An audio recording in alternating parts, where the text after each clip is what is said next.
Welcome. Bismillah. একদল নৃত্যশিল্পী জর্ডানের সংস্কৃতি ও নৃত্য পরিবেশন করবেন।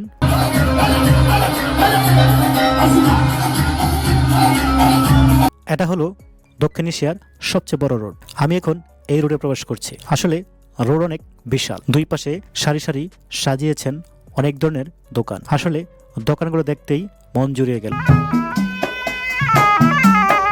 পূবের সংস্কৃতি ছোট বড় সবাই মিলে তাদের দেশের নৃত্য পরিবেশন করছেন। আমি এখন আছি থাইল্যান্ডের প্যাভিলিয়নের মধ্যে। থাইল্যান্ড থেকে আনা হয়েছে ফল, আর সেই ফল তিনি এখানে বিক্রি করছেন।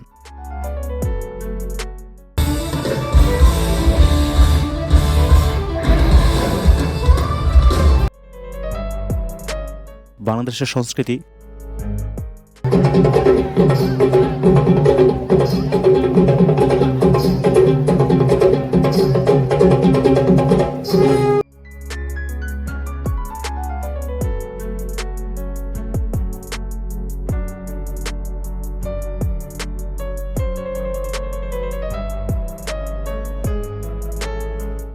ডিসেন্ট ট্রাভেলার পক্ষ থেকে আপনাদেরকে স্বাগতম।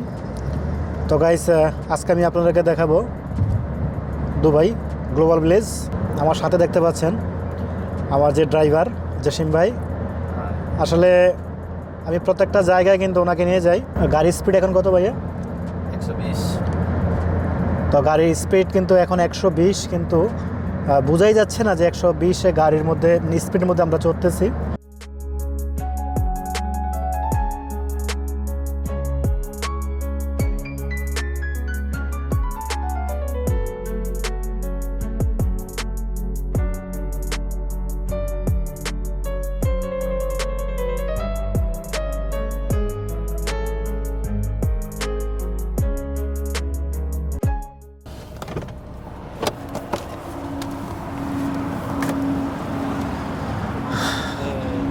তো গাইস, আজকে আমি চলে আসছি, এটা হচ্ছে সংযুক্ত আরব আমিরাতের গ্লোবাল ভিলেজ, আর সেটা আমি আজকে আপনাদেরকে দেখাবো।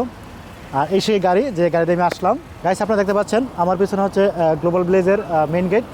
আমি একটু পরই এখানে ভিতরে ঢুকবো। আর আমার চতুর্পাশটা যে দেখতে পাচ্ছেন, এটা হচ্ছে বিশাল একটা পার্কিং এলাকা। 18,000-এর বেশি গাড়ি এখানে একসাথে পার্কিং করতে পারে।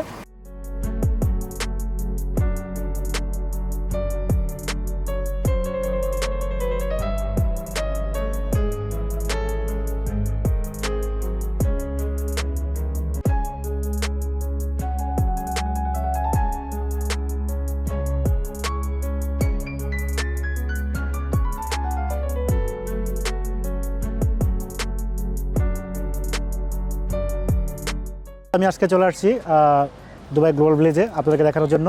আপনি যদি এখানে আসেন, আপনাকে 30 দিরহাম দিয়ে আপনার টিকিট সংগ্রহ করতে হবে। আর আমি এখন টিকিট সংগ্রহ করব। তো গাইস, আমি এখন টিকিট নিলাম দুবাই গ্লোবাল ভিলেজের, আর এটা হচ্ছে আমার টিকিট। আসসালামু আলাইকুম গাইস, ডিসেন্ট ট্রাভেলার পক্ষ থেকে আপনাদেরকে স্বাগতম। গ্লোবাল ভিলেজ দুবাই শহরের একটি সাংস্কৃতিক গন্তব্য। বিশ্বজুড়ে প্রতিটি দেশের সংস্কৃতি এবং ঐতিহ্য প্রদর্শনের জন্য এখানে বিভিন্ন দেশের প্যাভিলিয়ন তৈরি করা হয়েছে। গ্লোবাল ভিলেজ এমন একটি জায়গা যেখানে মানুষ বিভিন্ন দেশের ও অঞ্চলের সংস্কৃতি দেখতে পারে। দুবাই গ্লোবাল ভিলেজ বিভিন্ন দেশ ও সংস্কৃতির স্টাইলে সাজানো প্যাভিলিয়ন রয়েছে, যেমন দুবাই, কাতার, কুয়েত, ওমান, বাহরাইন, সৌদি আরব, ইয়েমেন, মিশর, মরক্কো, ইরান, তুরস্ক, বাংলাদেশ, ভারত, পাকিস্তান, শ্রীলঙ্কা, চীন, জাপান, আফ্রিকা, আমেরিকা ও ইউরোপ। দুবাই গ্লোবাল ভিলেজে যে কটা রাষ্ট্রের প্যাভিলিয়ন রয়েছে, আপনি যদি সেই দেশের নাগরিক হয়ে থাকেন তাহলে অবশ্যই আপনি আপনার দেশের সংস্কৃতি, ইতিহাস, ঐতিহ্য এবং বিভিন্ন ধরনের পোশাক, খাবার এখানে দেখতে পারবেন। আমি যেহেতু বাংলাদেশের নাগরিক আর এখানে বাংলাদেশের প্যাভিলিয়ন রয়েছে, তো আমিও আজকে আপনাদেরকে দেখাবো বাংলাদেশের সংস্কৃতি, ইতিহাস, ঐতিহ্য ও বিভিন্ন ধরনের খাবার। দুবাই গ্লোবাল ভিলেজ ওপেন করা হয়েছিল 1997 সালে। দুবাই গ্লোবাল ভিলেজ মোট 4টি ভাগে বিভক্ত করা হয়েছে: ইভেন্ট, কনসার্ট, কার্নিভাল, খাবার ও পোশাক। দুবাই গ্লোবাল ভিলেজের মধ্যে একটি বিশাল কনসার্টের জায়গা রয়েছে, যেখানে প্রতি বছর আন্তর্জাতিক শিল্পীরা গান, ডান্সের পারফরমেন্স করেন, যেমন Shahrukh Khan, James, William Payne, Samira Said, Alisa, গুরুদর দাওয়া। গ্লোবাল ভিলেজের মধ্যে 3 নম্বরে যে জায়গাটা রয়েছে সেটা হলো খাবার। এখানে বিশ্বের বিভিন্ন দেশের খাবার পরিবেশন করা হয়। দুবাই গ্লোবাল ভিলেজের মধ্যে 4র্থ নম্বর যে জায়গাটি আছে সেটা হচ্ছে বিভিন্ন দেশের পোশাক। আমি এখন প্রবেশ করেছি গ্লোবাল ভিলেজের একদম মেন গেটের সামনে। আর এই পাশে আমার পিছনে দেখতে পাচ্ছেন এখানে বানানো হয়েছে আমেরিকার স্ট্যাচু অফ লিবার্টি। এই পাশে দেখতে পাচ্ছেন কোরিয়ান একটি বিশাল বিল্ডিং, যা কোরিয়ান স্টাইলে বানানো হয়েছে। এখানে দেখতে পাচ্ছেন বিশাল একটি দানবাকৃতির মূর্তি, যা আফ্রিকায় দেশে দেখতে পাওয়া যায়। এখানে দেখতে পাচ্ছেন মিশরের বিশাল আকারের এক বিল্ডিং, যা মিশরের বিল্ডিংয়ের আর্কিটেকচার তৈরি করা হয়েছে। এখানে সাজানো হয়েছে হেল্পলাইন মানে ফোন সেন্টার। এখানেও দেখানো হয়েছে ফ্রান্সের আইফেল টাওয়ার। আসলে বিভিন্ন দেশের বড় বড় স্থাপত্য নিদর্শনগুলো এখানে গ্লোবাল ভিলেজের একদম সামনে বানানো হয়েছে। তাই প্রতি বছর অসংখ্য ট্রাভেলার, অসংখ্য ট্যুরিস্ট গ্লোবাল ভিলেজে ভিড় করেন।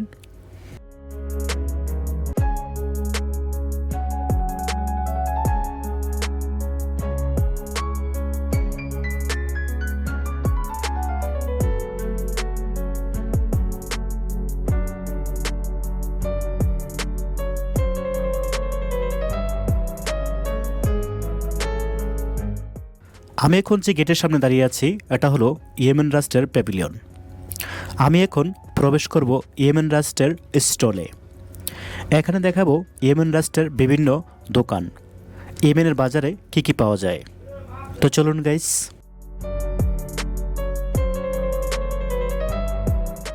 ইয়েমেনের প্যাভিলিয়নের মধ্যে দেখতে পারলাম বিভিন্ন ধরনের মধু বিক্রি করা হয়। আপনি যদি ইয়েমেনের প্যাভিলিয়নের মধ্যে আসেন তাহলে আপনি এখানে দেখতে পারবেন বিভিন্ন ধরনের মধু বিক্রি করা হচ্ছে।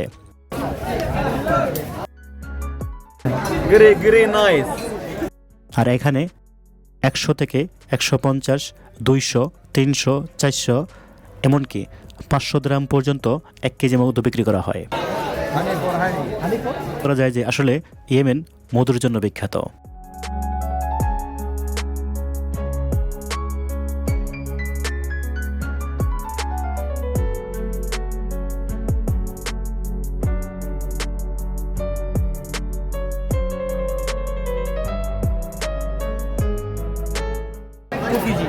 ডিসকাউন্ট ইয়েমেনের যে প্যাভিলিয়নটা তৈরি করা হয়েছে ঠিক সেখানে। আর এখানে এসে আমি দেখতে পেলাম যে ইয়েমেনে যে মধু বিক্রি করা হয়। هذه كروموتو ترايتا هذا يمن هاني এখানে আমার পিছনে দেখতে পাচ্ছেন একটি দোকান। এখানে দেখতে পাচ্ছেন বিভিন্ন ধরনের ছুরি রাখার কোচ বিক্রি করা হয়। এখানে দেখতে পাচ্ছেন বিভিন্ন ধরনের আংটি বিক্রি করা হয়।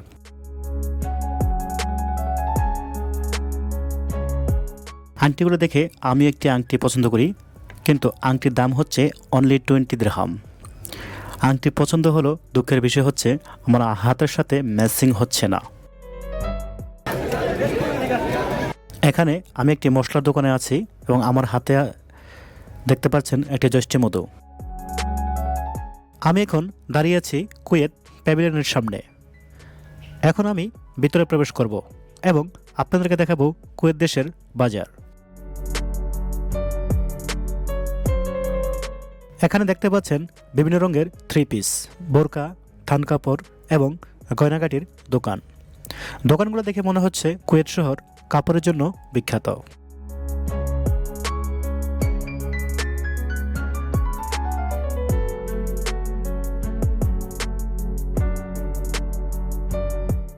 এখানে দেখতে পাচ্ছেন মানুষের বসার জায়গা। আসলে প্রত্যেকটা দেশের প্যাভিলিয়নের ভিতরে এমন বসার জায়গা রয়েছে। প্রত্যেকটা দেশের নির্দিষ্ট কিছু খাবার বিক্রি করেন। আপনি যে দেশের নাগরিক হন সেই দেশের প্যাভিলিয়নের মধ্যে ঢুকলে ঠিক আপনার নির্দিষ্ট দেশের কিছু খাবার খেতে পারবেন এবং দেখতে পারবেন। এখানে দেখতে পাচ্ছেন একজন শিল্পী তার নিজ হাতে ছবি আর্ট করছেন।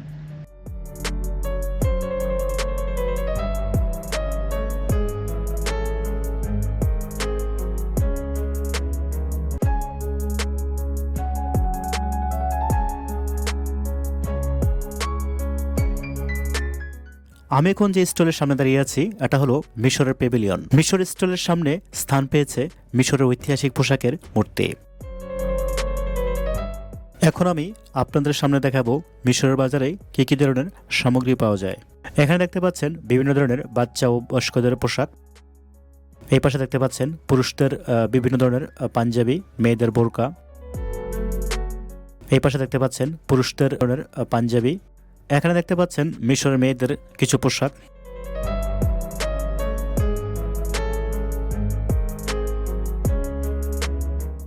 এখানে অনেক ক্রেতা বিক্রেতা ভিড় করেছেন।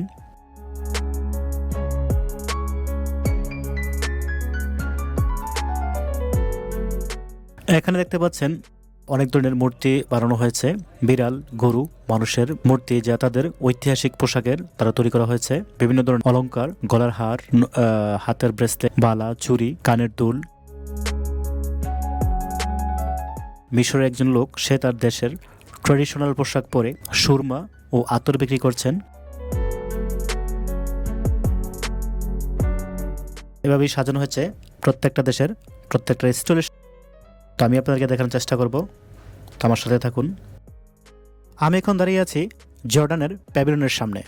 এখানে আমি তুলে ধরবো জর্ডানের সংস্কৃতি, বাজার। তো চলুন গাইস আমার সাথে। এখন আমি আছি জর্ডানের প্যাভিলিয়নের ভিতরে, আর আপনারা স্ক্রিনে দেখতে পাচ্ছেন একদল নৃত্যশিল্পী জর্ডানের, তারা তাদের দেশের সংস্কৃতি ও নৃত্য পরিবেশন করবেন।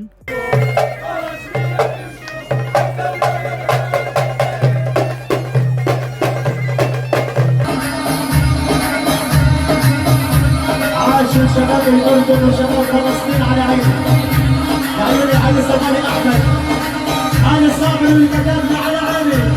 يا سلام، أهل الطف وأهله.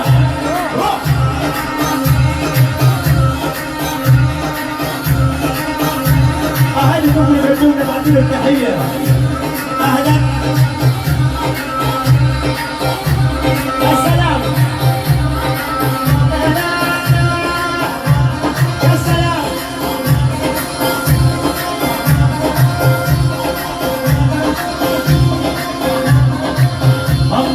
رش الورد عالكمه، رش الورد عالكمه،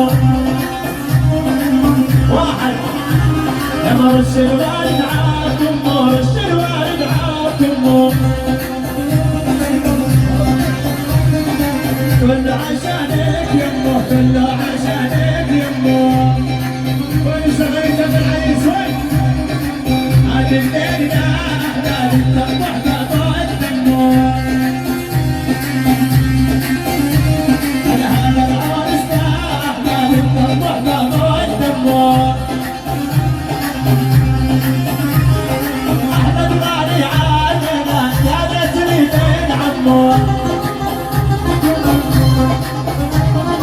عند ابو احمد ويا جوعان العيش يطعم العربان ولا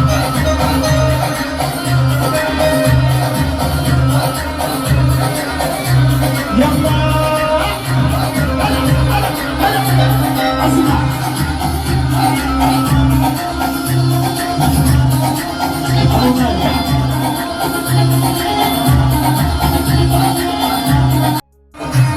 يا سلام اطلبونا قبل العمر يلا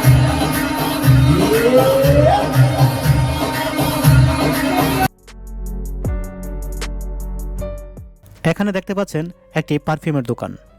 দোকানদার আমার সাথে দুষ্টুমি করছেন, পারফিউম দিচ্ছেন। আসলে ভাই একজন ভালো মনের মানুষ। যদি কখনো এখানে আসেন, অবশ্যই এখান থেকে পারফিউম নেবেন।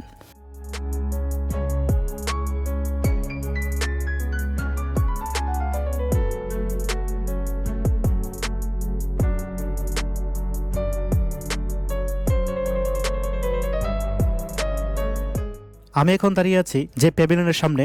আপনারা দেখতে পাচ্ছেন পাগড়ি পরা একজন লোক। আসলে এটা ইরাকের প্যাভিলিয়নের সামনে দাঁড়িয়েছে। এখানে দেখাবো ইরাক শহরের বিভিন্ন বাজার।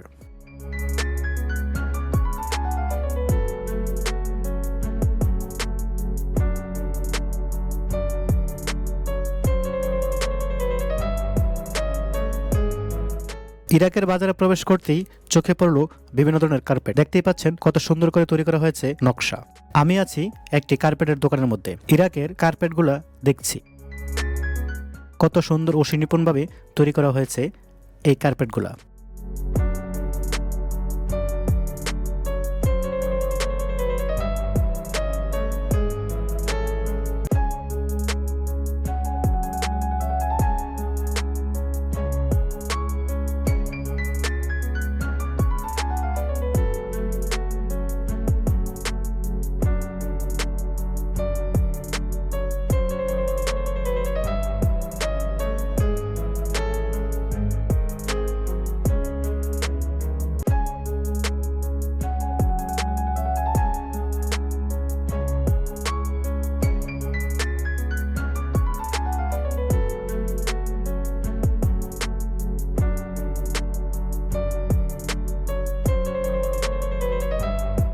এখানে দেখতে পাচ্ছেন বিভিন্ন ধরনের পিকচার বা ফটো। আসলে এই ফটোগুলো কোনো প্রিন্ট করেন নেই। এখানে কিছু ওয়ালমেট তৈরি করেছেন উট পাখির, ময়ূর, আয়াতুল কুরসি ও দুবাই শেখদের। আসলে এগুলো কোনো প্রিন্টের ওয়ালমেট নয়, এগুলা সুনিপুণভাবে কার্পেটের উপর তৈরি করা হয়েছে। দেখতে দেখতে শেষ হয়ে গেল ইরাকের বাজার। আমি এখন দাঁড়িয়ে আছি দুবাই গ্লোবাল ভিলেজের ভিতরে দুবাই প্যাভিলিয়নের সামনে। আপনারা দেখতে পাচ্ছেন ওপরে লেখা আছে UAE, সংযুক্ত আরব আমিরাত। UAE স্টোরের সামনে শোভা পেয়েছে চায়ের জগ ও কাপ। এখন আমি ভিতরে প্রবেশ করছি, সাথে আপনাদেরকে দেখাবো দুবাইয়ের সংস্কৃতি।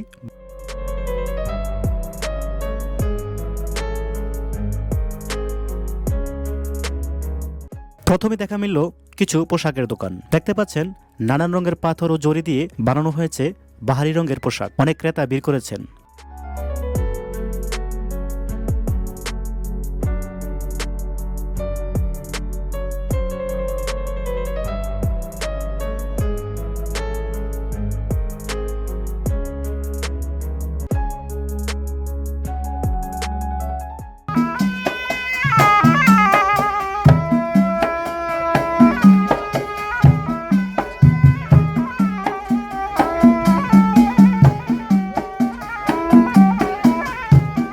এখানে কিছু আরবিয়ান ছোট বড় সবাই মিলে তাদের দেশের নৃত্য পরিবেশন করছেন।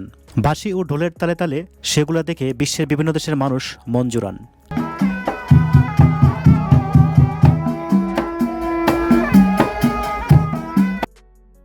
এখন আমি দেখাবো দুবাইয়ের বাজার। বাজারে তারা কি কি বিক্রি করেন দেখতে থাকুন গাইস। এখানে দেখতে পাচ্ছেন কিছু পোশাকের দোকান। এই পাশে দেখতে পাচ্ছেন একজন কর্মকার কিছু কাঁচি থালা বিক্রি করছেন।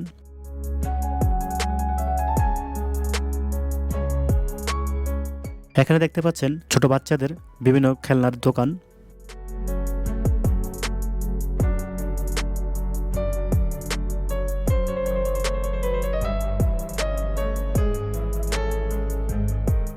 এখন আমি দেখাবো আরবিয়ানদের মরুভূমির জীবন।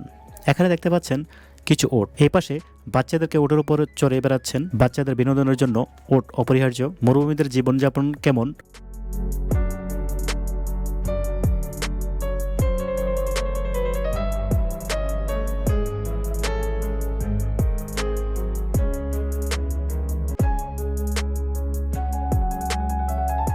দেখতে দেখতে শেষ হলো দুবাইয়ের স্টল।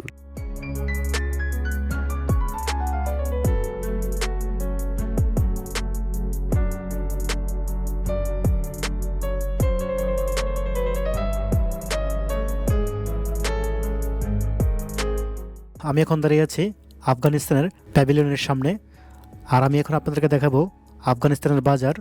আসলে আফগানিস্তানের বাজারে কোন কোন ধরনের জিনিস বিক্রি করেন। আমি এখন আছি আফগানিস্তানের প্যাভিলিয়নের ভিতরে। এখন আমি দাঁড়িয়ে আছি একটি দোকানের সামনে। অনেক মূল্যবান জিনিস, আর এটা হলো জাফরান। এখানে বা বিভিন্ন প্রকারের জাফরান বিক্রি করে থাকেন। এখানে 1 কেজি জাফরানের মূল্য 100 দিরহাম থেকে শুরু করে 1 কেজি জাফরান 1000 দিরহাম পর্যন্ত বিক্রি করে থাকেন। এই পাশে দেখতে পাচ্ছেন বিভিন্ন ধরনের আফগানিস্তানের পোশাক ও মহিলাদের বিভিন্ন ধরনের গয়না বিক্রি করেন। আফগানিস্তানের বাজারে দেখা মিলল বিভিন্ন ধরনের শীতের পোশাক। তাদের শীতের পোশাকগুলো দেখে বুঝতে পারলাম যে আফগানিস্তানে প্রচণ্ড শীত পড়ে।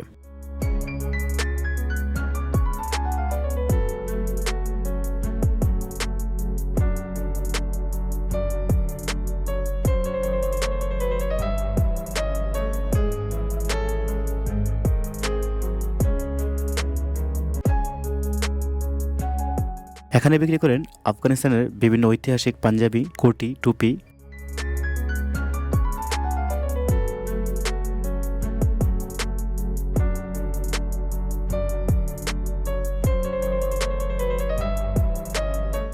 আফগানিস্তানরা মূলত ঘরের কার্পেট বানানোর জন্য খুবই পারদর্শী।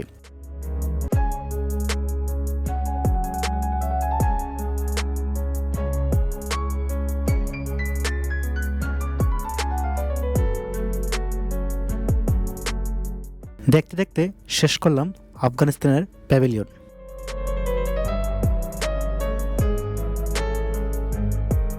গাইস, আমি এখন যে প্যাভিলিয়নের সামনে দাঁড়িয়ে আছি, আপনারা দেখতে পাচ্ছেন ওপরে লেখা আছে বাংলাদেশ এবং শ্রীলঙ্কা। আমি এখন দেখাবো বাংলাদেশের সংস্কৃতি, পোশাক, খাবার ইত্যাদি।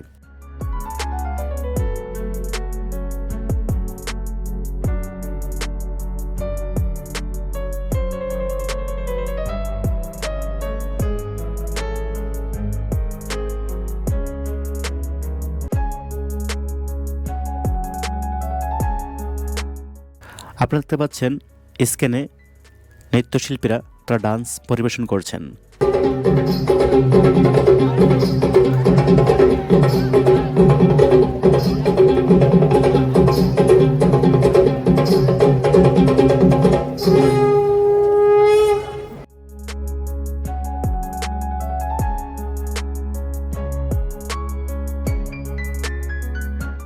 এখানে দেখতে পাচ্ছেন বাংলাদেশিদের খাবার চটপটি, সবাই যার যার মতো করে খাচ্ছেন।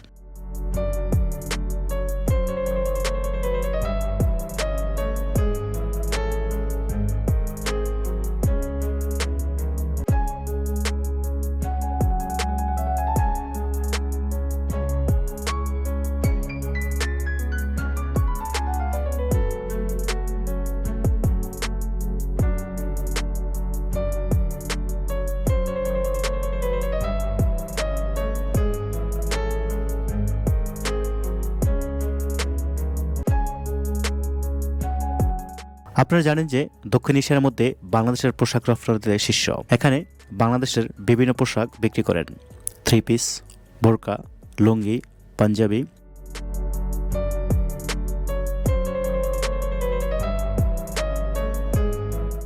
যদি কখনো দুবাই গ্লোবাল ভিলেজে আসেন, অবশ্যই বাংলাদেশের স্টলে ঘুরে যাবেন। আমি এখন দাঁড়িয়ে আছি থাইল্যান্ডের প্যাভিলিয়নের সামনে। আমি এখন দেখাবো থাইল্যান্ডের প্যাভিলিয়নের মধ্যে বাজারগুলা কি কি ধরনের জিনিস বিক্রি করেন। আপনারা দেখতে পাচ্ছেন থাইল্যান্ডের বাজারে অনেক ক্রেতা ভিড় জমিয়েছেন। থাইল্যান্ডের অধিকাংশ দোকানদার লেডিস। থাইল্যান্ডের দোকানের সবচেয়ে বেশি মেয়েদের পোশাক ও সাজুগুজু ও জিনিস বিক্রি করা হয়।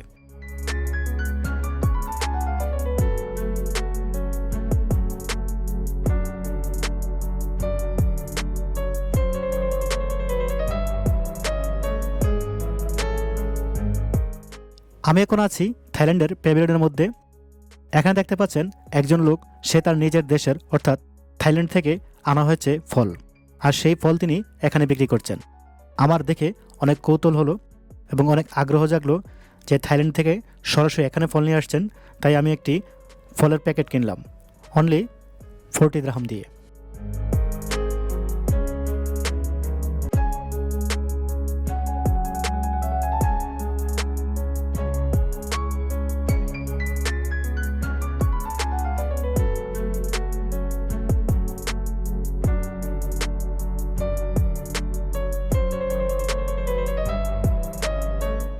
গাইস, দুবাই গ্লোবাল ভিলেজে শুধুমাত্র বিভিন্ন দেশের সংস্কৃতি, খাবার, পোশাক ও ইভেন্ট রয়েছে তাই নয়, গ্লোবাল ভিলেজে রয়েছে বিভিন্ন ধরনের রাইডার। এখানে যদি আপনি আপনাদের বাচ্চাদের নিয়ে আসেন, এখানে রয়েছে বাচ্চাদের জন্য বিভিন্ন খেলাধুলা করার ইভেন্ট। আপনি আপনার সোনামণিদের মনকে বিকশিত করার জন্য নিয়ে আসতে পারেন দুবাই গ্লোবাল ভিলেজে।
আপনি চাইলে এখানে যে কোনো ধরনের গেমের মধ্যে অংশগ্রহণ করতে পারেন। প্রাপ্তবয়স্কদের জন্য রয়েছে বিভিন্ন ধরনের ইভেন্ট, নাগরদোলা, বল নিক্ষেপ ও বিভিন্ন ভূতের বাড়ি। আপনি চাইলেও এখানে অংশগ্রহণ করতে পারেন।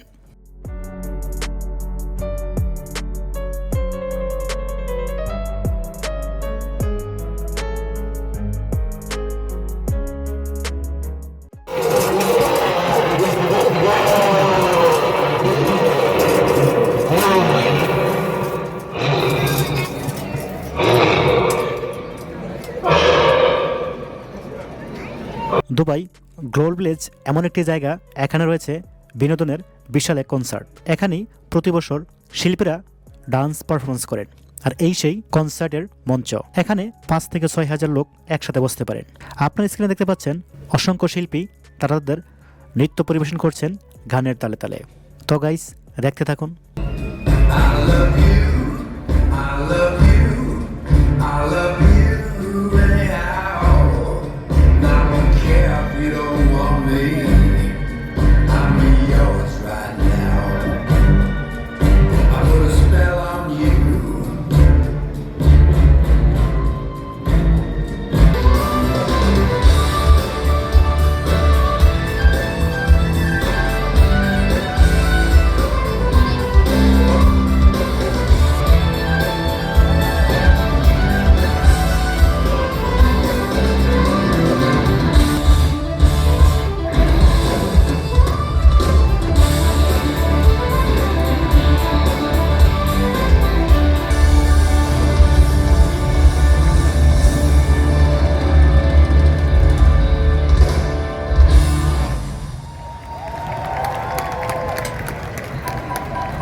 যদি আমার ভিডিওগুলো আপনাদের কাছে ভালো লাগে, অবশ্যই লাইক, কমেন্ট, শেয়ার করবেন, সাবস্ক্রাইব করবেন। সেই প্রত্যাশা রেখে আজকের মতো বিদায় নিচ্ছি। আল্লাহ হাফেজ।